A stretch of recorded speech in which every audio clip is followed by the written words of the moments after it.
ആകാശവാണി. നമസ്കാരം. വാർത്തകൾ വായിക്കുന്നത് കൃഷ്ണ പ്രകൃതി.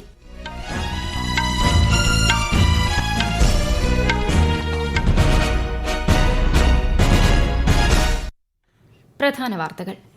അടൽ പെൻഷൻ യോജന 2030-31 വരെ തുടരുന്നതിന് കേന്ദ്ര മന്ത്രിസഭാ യോഗത്തിന്റെ അനുമതി. നിർമ്മിത ബുദ്ധിയുമായി ബന്ധപ്പെട്ട നിയന്ത്രണങ്ങൾക്കായി സാങ്കേതിക നിയമ സംവിധാനങ്ങൾ ആവശ്യമാണെന്ന് കേന്ദ്രമന്ത്രി അശ്വിനി വൈഷ്ണവ്. അരാവലിയിലെ ഖനനവും അനുബന്ധ പ്രശ്നങ്ങളും സംബന്ധിച്ച് സമഗ്ര പരിശോധന നടത്തുന്നതിന് വിദഗ്ധ സമിതി രൂപീകരിക്കുമെന്ന് സുപ്രീംകോടതി. അർഹരായ എല്ലാ വോട്ടർമാരെയും ഉൾപ്പെടുത്തി കുറ്റമറ്റ വോട്ടർ പട്ടിക സൃഷ്ടിക്കേണ്ടത് ജനാധിപത്യത്തെ ശക്തിപ്പെടുത്താൻ അനിവാര്യമാണെന്ന് മുഖ്യ തിരഞ്ഞെടുപ്പ് commissioner Gyanesh Kumar.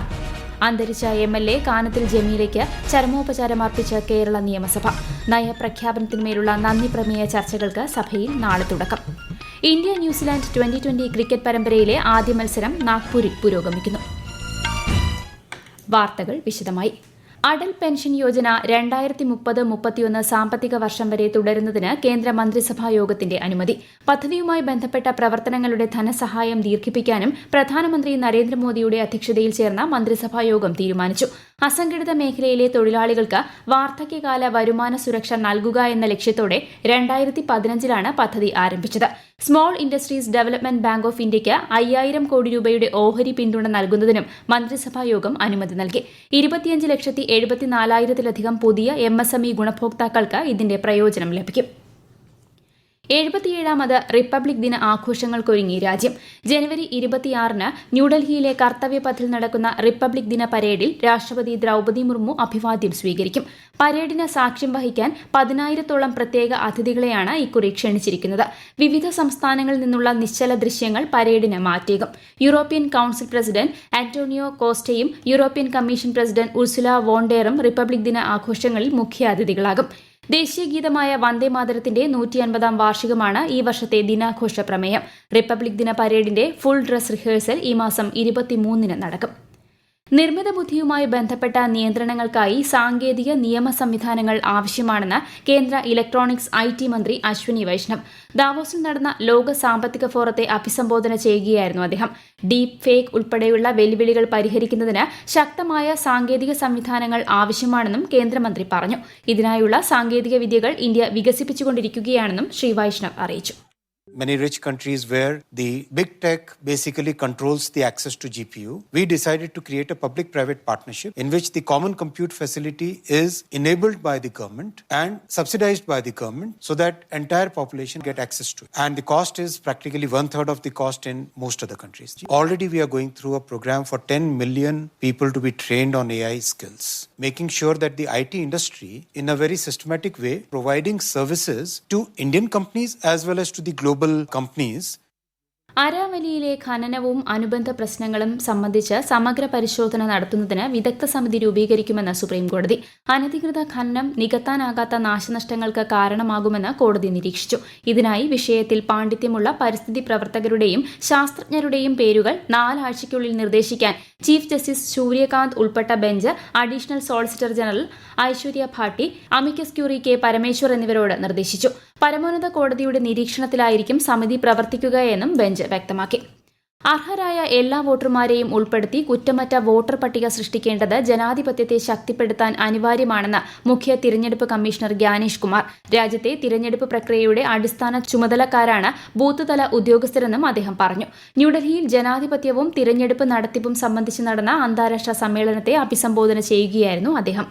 Indian elections become one of the largest exercise on planet year after year in terms of logistics, numbers and transparency. The last year Lok Sabha elections, more than 1 billion voters, more than 640 million exercised their franchising, more than 1 million polling stations and roughly 1.8 to 2 crore people involved in this exercise is a feat. കേന്ദ്ര തിരഞ്ഞെടുപ്പ് commission ആതിഥേയത്വം വഹിക്കുന്ന 3 ദിവസത്തെ IICDEM സമ്മേളനത്തിൽ 70-ലധികം രാജ്യങ്ങളിൽ നിന്നും 100ഓളം പ്രതിനിധികൾ പങ്കെടുക്കുന്നുണ്ട്.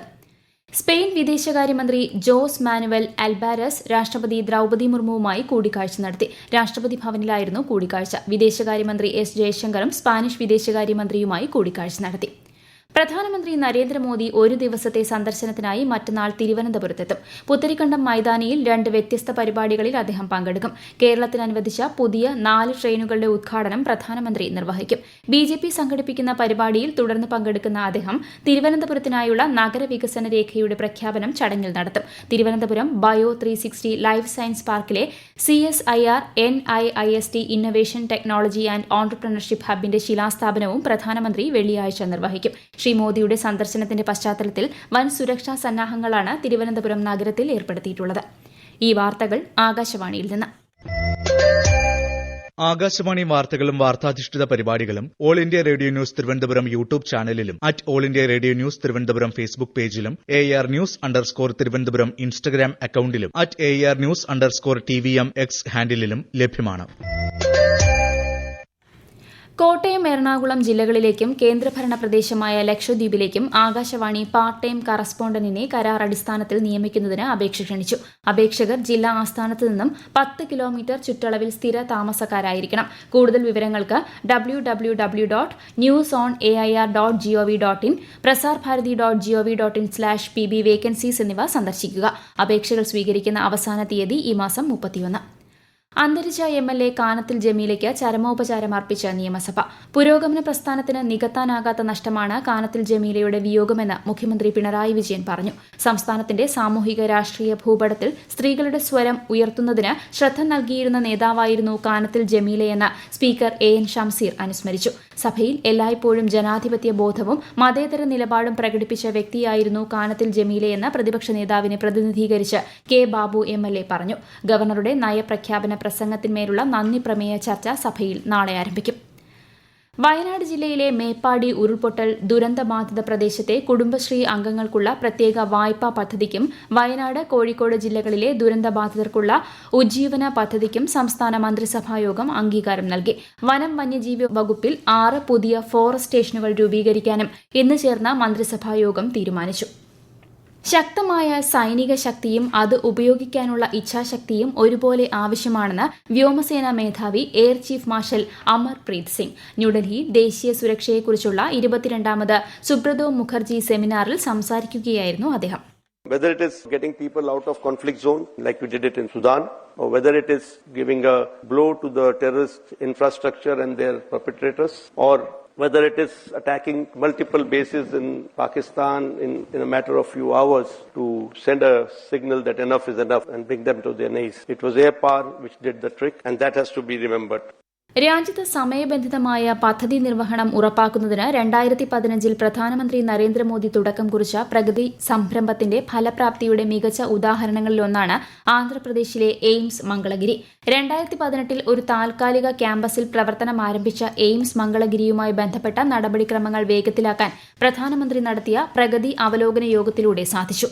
തുടർന്ന് 2023 ജനുവരിയിൽ ഇത് കമ്മീഷൻ ചെയ്തു. 2024 ഫെബ്രുവരിയിലായിരുന്നു ഔദ്യോഗിക ഉദ്ഘാടനം. ഇന്ന് 41 വിഭാഗങ്ങളിലായി നൂതനവും അടിയന്തരവുമായ മെഡിക്കൽ സേവനങ്ങൾ എയിംസ് മംഗളഗിരി നൽകുന്നുണ്ട്. ഇന്ത്യ ന്യൂസിലാൻഡ് 2020 ക്രിക്കറ്റ് പരമ്പരയിലെ ആദ്യ മത്സരം നാഗ്പൂരിൽ പുരോഗമിക്കുന്നു. ടോസ് നഷ്ടപ്പെട്ട് ബാറ്റിംഗിനിറങ്ങിയ ഇന്ത്യ ഒടുവിൽ വിവരം ലഭിക്കുമ്പോൾ 5.2 ഓവറിൽ 2 വിക്കറ്റ് നഷ്ടത്തിൽ 60 റൺസ് എന്ന നിലയിലാണ്. 79ാമത് സന്തോഷ് ട്രോഫി ദേശീയ ഫുട്ബോൾ ചാമ്പ്യൻഷിപ്പിന് അസമിൽ തുടക്കമായി. ഗ്രൂപ്പ് എയിൽ രാജസ്ഥാൻ ഉത്തരാഖണ്ഡിനെയും തമിഴ്നാട് അസമിനെയും പശ്ചിമബംഗാൾ നാഗാലാൻഡിനെയും പരാജയപ്പെടുത്തി. നാളെ പഞ്ചാബിനെതിരെയാണ് കേരളത്തിന്റെ ആദ്യ മത്സരം. പ്രധാനമന്ത്രി നരേന്ദ്രമോദി ആകാശവാണിയിലൂടെ ജനങ്ങളുമായി ആശയങ്ങൾ പങ്കുവയ്ക്കുന്ന പ്രതിമാസ റേഡിയോ പ്രഭാഷണ പരിപാടി മൻ കി ബാത് ഈ മാസം 25-ന്. മൻ കി ബാത്തിലേക്കുള്ള ആശയങ്ങളും അഭിപ്രായങ്ങളും MyGov, നമോ ആപ്പ് എന്നിവയിലൂടെയോ 1801178000 എന്ന ടോൾ ഫ്രീ നമ്പറിലോ ഈ മാസം 23 വരെ അറിയിക്കാം. പ്രധാന വാർത്തകൾ വീണ്ടും. അടൽ പെൻഷൻ യോജന 2030-31 വരെ തുടരുന്നതിന് കേന്ദ്ര മന്ത്രിസഭാ യോഗത്തിന്റെ അനുമതി. നിർമ്മിത ബുദ്ധിയുമായി ബന്ധപ്പെട്ട നിയന്ത്രണങ്ങൾക്കായി സാങ്കേതിക നിയമ സംവിധാനങ്ങൾ ആവശ്യമാണെന്ന് കേന്ദ്രമന്ത്രി അശ്വിനി വൈഷ്ണവ്. അരാവലിയിലെ ഖനനവും അനുബന്ധ പ്രശ്നങ്ങളും സംബന്ധിച്ച് സമഗ്ര പരിശോധന നടത്തുന്നതിന് വിദഗ്ധ സമിതി രൂപീകരിക്കുമെന്ന് സുപ്രീംകോടതി. അർഹരായ എല്ലാ വോട്ടർമാരെയും ഉൾപ്പെടുത്തി കുറ്റമറ്റ വോട്ടർ പട്ടിക സൃഷ്ടിക്കേണ്ടത് ജനാധിപത്യത്തെ ശക്തിപ്പെടുത്താൻ അനിവാര്യമാണെന്ന് മുഖ്യ തിരഞ്ഞെടുപ്പ് കമ്മീഷണർ ഗ്യാനേഷ് കുമാർ. അന്തരിച്ച MLA കാനത്തിൽ ജമീലയ്ക്ക് ചരമോപചാരം അർപ്പിച്ച കേരള നിയമസഭ. നയപ്രഖ്യാപനത്തിന്മേലുള്ള നന്ദി പ്രമേയ ചർച്ചകൾക്ക് സഭയിൽ നാളെ തുടക്കം. ഇന്ത്യ ന്യൂസിലാൻഡ് 2020 ക്രിക്കറ്റ് പരമ്പരയിലെ ആദ്യ മത്സരം നാഗ്പൂരിൽ പുരോഗമിക്കുന്നു. വാർത്തകൾ കഴിഞ്ഞു. അടുത്ത വാർത്താ പ്രക്ഷേപണം 8:35.